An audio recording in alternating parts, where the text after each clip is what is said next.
السلام علیکم دوستوں، انیکا وائس کے ساتھ آپ سب کو پیار بھرا سلام۔ اگر آپ ہمارے چینل پہ نئے ہیں تو چینل کو سبسکرائب کر دیں اور بیل آئیکن کو پریس کر دیں۔ آج کی کہانی ہمیں جس نے دی ہے انہی کی زبانی سنتے ہیں، تو چلیے کہانی کی جانب چلتے ہیں۔ اس کہانی کا آغاز آج سے 20 سال پہلے ہوا، جب ڈیرہ غازی خان کے ایک قصبے میں اکبر نے ایک گھر خریدا تھا۔ گھر نہیں بلکہ کھنڈر خریدا تھا۔ ایک کچا سا کمرہ تھا جس کی چار دیواری بھی کچی تھی۔ گھر کی ایک سائڈ پہ قبرستان تھا اور گھر کے بیچ بس ایک 7 فٹ کی گلی تھی۔ اکبر کو لوگوں نے منع بھی کیا تھا کہ یہ گھر مت خریدو، کیونکہ اس گھر میں جنات کا بسیرا ہے اور اس گھر کا پہلا مالک اسی گھر میں اس پراسرار طور پر مردہ پایا گیا تھا۔ علاقے کے پرانے رہائشیوں کا کہنا تھا کہ کسی زمانے میں یہ گھر قبرستان کا حصہ ہوا کرتا تھا، جسے بعد میں ایک گھر بنا دیا گیا، مگر اکبر نے کسی کی ایک نہ سنی اور وہ گھر خرید لیا۔ پرانے گھر کو توڑوا کر ایک خوبصورت گھر بنوا لیا۔ اکبر کے گھر کی بناوٹ کچھ اس انداز سے تھی کہ ایک کمرہ ترکون کی شکل کا تھا، یعنی ایک بڑے کمرے کے 3 کونے تھے، باقی 2 کمرے عام کمروں کی طرح تھے۔ اصل میں یہی وہ ترکونی کمرہ وہ جگہ تھی جہاں پرانے گھر کا صرف ایک کمرہ ہوا کرتا تھا۔ اسی کمرے میں پرانے مالک کی موت بھی ہو چکی تھی۔ اکبر ایک جیدار بندہ تھا۔ اکبر اور اس کی بیوی بچے اس گھر میں 5 سال تک رہائش پذیر رہے۔ ان کے ساتھ اس گھر میں کیا معاملات پیش آئے یہ آج تک کسی کو نہیں معلوم، کیونکہ کبھی انہوں نے کسی ایسی بات کا ذکر نہیں کیا۔ البتہ اب اللہ جانے یا وہ لوگ خود جانے کہ واقعہ ہی نہیں وہاں پہ کچھ نہیں تھا، یا وہ جان بوجھ کر کسی کو کچھ نہیں بتاتے تھے۔ وقت گزرا تھا۔ ایک دن اچانک رات کے 12 بجے کے قریب اکبر کی طبیعت خراب ہو گئی۔ دل کی دھڑکن بند ہونے لگی، منہ سے جھاگ آنے لگی اور پھر اکبر اپنے ہی گھر میں وفات پا گیا۔ اس وقت اکبر کی عمر 35 یا 40 کے لگ بھگ ہوگی۔ اکبر ایک پڑھا لکھا اور بہت اچھا آدمی تھا۔ اس کی صحت بھی بہت اچھی تھی۔ نوٹ کرنے والی بات یہ تھی کہ اکبر کی موت بھی اسی ترکونے کمرے میں واقع ہوئی تھی جس میں پہلے مکان مالک کی موت ہوئی تھی۔ اب تو اکبر کے خاندان والوں اور ارد گرد کے ہمسایوں کا شک یقین میں بدل گیا کہ اس گھر میں اور خاص کر اس ترکونی کمرے میں کوئی بات تو غیر معمولی ضرور ہے۔ اکبر کی وفات کے بعد اس کے بیوی بچوں نے وہ گھر چھوڑ دیا۔ گھر چھوڑنے کی وجہ یہ تھی کہ اکبر کی بیوی جہاں نوکری کرتی تھی وہ علاقہ اس گھر سے کچھ دور تھا، اس لیے انہوں نے نیا گھر بنا لیا اور وہاں شفٹ ہو گئے۔ پرانا گھر کم و بیش 15 سال تک بند رہا۔ 15 سال بعد اکبر کا بڑا بیٹا، جس کی شادی کافی سال پہلے ہی ہو چکی تھی، اس کا نام علی تھا، علی اور اس کی بیوی بچے اس گھر میں شفٹ ہو گئے، جبکہ اکبر کے باقی بھائی بہن اور ماں نئے گھر میں ہی رہائش پذیر رہے۔ علی اپنے شہر سے دور نوکری کرتا تھا، اس لیے 2 یا 3 ماہ بعد ہی گھر آتا تھا۔ علی کی بیوی کا نام سلمیٰ تھا۔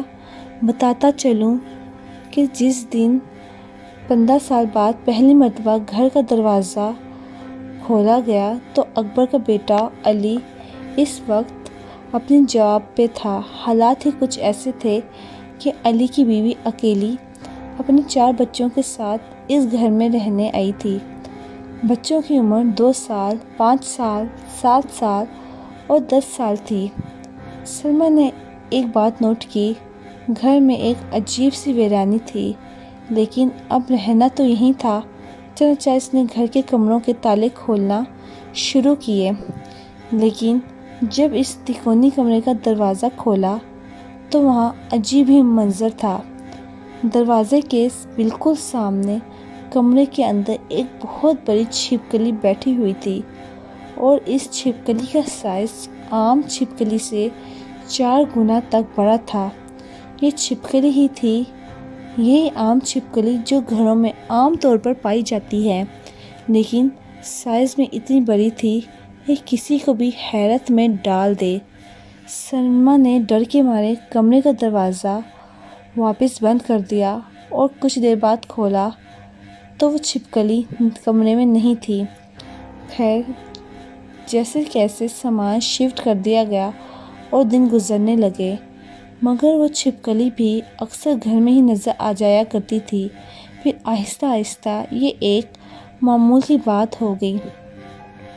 سلمیٰ کو گھر میں کچھ غیر معمولی حرکات واضح محسوس ہونے لگی تھیں، مگر اس نے وہم سمجھ کے ٹال دیا کیونکہ اب رہنا تو اس گھر میں ہی تھا۔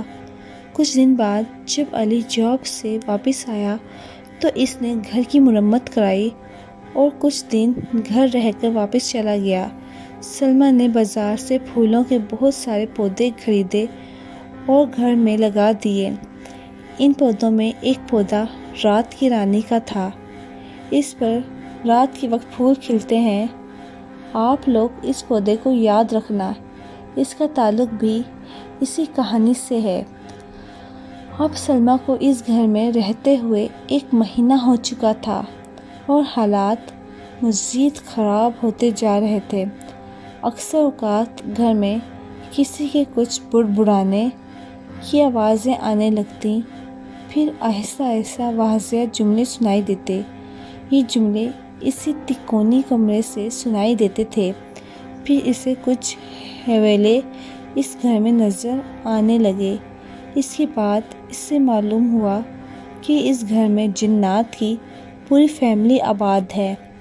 جنات کی فیملی میں ٹوٹل 5 لوگ تھے، 1 خاوند، اس کی 2 بیویاں، 2 بچے۔ یہ جنات عیسائی مذہب کے تھے۔ جن کی بیوی بڑی بہت ہی غصے والی اور بد مزاج تھی۔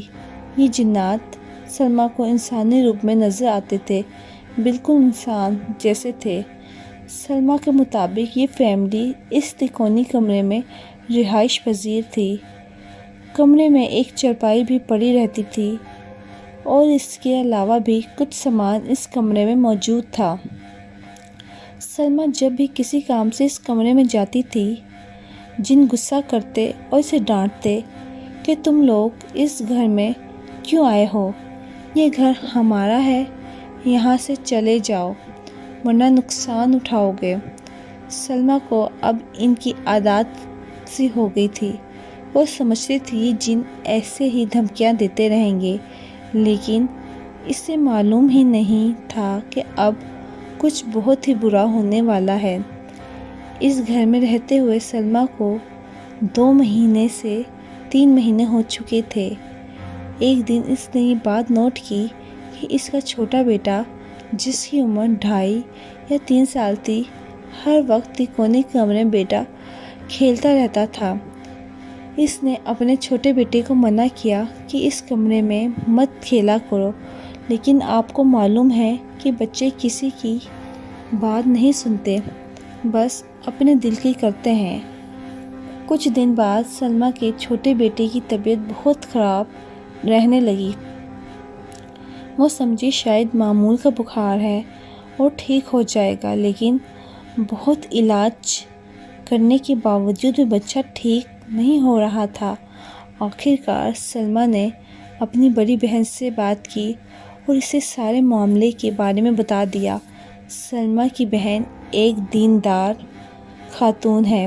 اس نے سلمیٰ کو کہا کہ تم ایک کام کرو اور جنوں کے ساتھ معاہدہ کر لو، پھر سب کچھ ٹھیک ہو جائے گا۔ اس نے سلمیٰ کو کہا کہ تم جنوں سے بات کرو اور انہیں کہو کہ تم ہمیں تنگ نہ کرنا، ہم تمہیں تنگ نہیں کریں گے۔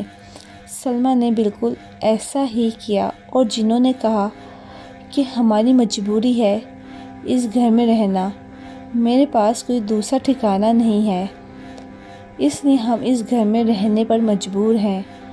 اگر آپ نے اس گھر میں رہنا ہے تو شوق سے رہیے، ہم آپ کو تنگ نہیں کریں گے اور آپ ہمیں تنگ مت کیجیے گا۔ میرے چھوٹے چھوٹے بچے ہیں، میں انہیں لے کر کہاں جاؤں؟ اب آپ اس گھر میں کسی ایک کمرے میں رہ لیں، ہم وہاں نہیں آئیں گے، اور آپ باقی گھر میں مت آنا۔ جنہوں نے سلمیٰ کی بات مان لی اور اسے کہا کہ ٹھیک ہے، بس اس بڑے کمرے میں مت آیا کرو، باقی پورا گھر تمہارا ہے، جہاں تم رہنا ہے رہو، اب ہم تمہیں تنگ نہیں کریں گے۔ اسی طرح کافی دن گزر چکے تھے اور ماحول بالکل پرسکون تھا۔ سلمیٰ کے بیٹے کی طبیعت بھی ٹھیک ہو گئی تھی۔ ایک دن سلمیٰ کا خاوند چھٹی پر گھر واپس آ گیا۔ سلمیٰ نے اسے پورے حالات سے آگاہ کیا اور بتایا کہ بڑا کمرہ میں نے بند کر دیا ہے، تم بھی مت جانا۔ یہ سن کے علی کو بہت غصہ آیا اور اس نے سلمیٰ کو ڈانٹا کہ یہ تم نے کیا کر دیا؟ اس طرح تو یہ مخلوق اس پورے گھر پہ قابض ہو جائے گی، پھر کیا تم پورا گھر چھوڑ کر چلی جاؤ گی؟ اس نے بیوی کو کہا کہ جاؤ ابھی کمرہ کھول کر آؤ اور اس کمرے میں آنا جانا رکھو، تاکہ یہاں جب چہل قدمی ہوگی تو وہ جنات یہ گھر چھوڑ کر چلے جائیں گے، ورنہ وہ یہاں پوری طرح حاوی ہو جائیں گے۔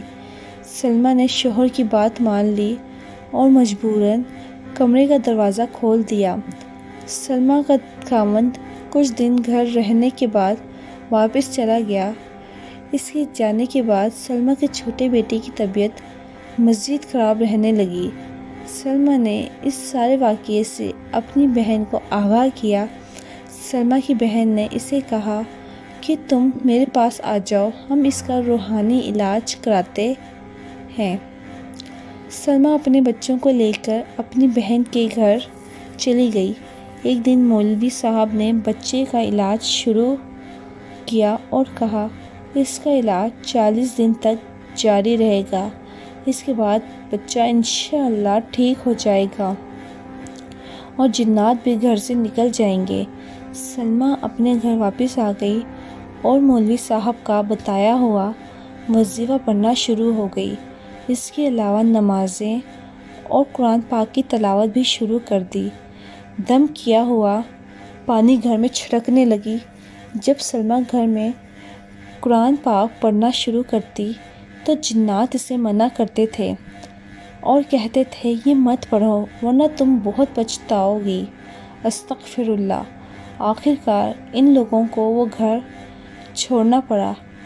تو دوستوں، یہ تھی ہماری آج کی کہانی۔